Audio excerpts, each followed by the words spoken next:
प्रेम से बोलिए बागेश्वर धाम सरकार की जय, बालाजी महाराज की जय।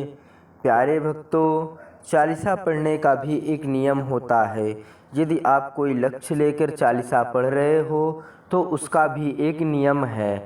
आप कोई भी चालीसा पढ़ो, चाहे वह हनुमान चालीसा हो, शनि चालीसा हो या शिव चालीसा हो, कोई भी चालीसा हो, जिस भी भगवान की चालीसा आप पढ़ रहे हो, सर्वप्रथम उसकी मूर्ति या उसकी तस्वीर आपके ठीक सामने होना चाहिए।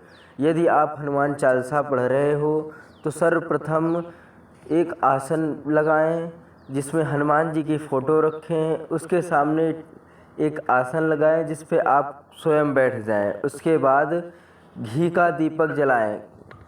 गाय के घी का दीपक जलाना अति शुभ माना जाता है।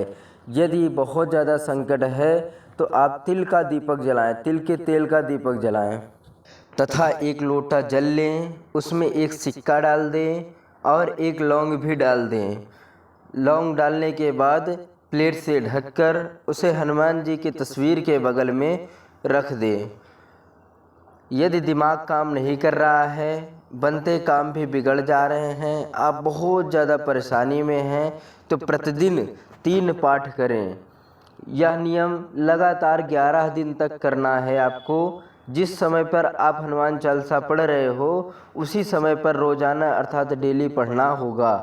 प्यारे भक्तों, यदि इस तरीके से 11 दिन तक हनुमान चालीसा का पाठ किया जाए तो हमारा चैलेंज है कि आपका हर लक्ष्य सफल होगा।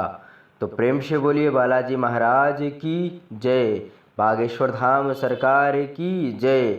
यदि वीडियो अच्छा लगा हो तो लाइक शेयर सब्सक्राइब करें और बेल आइकन को प्रेस करें। धन्यवाद।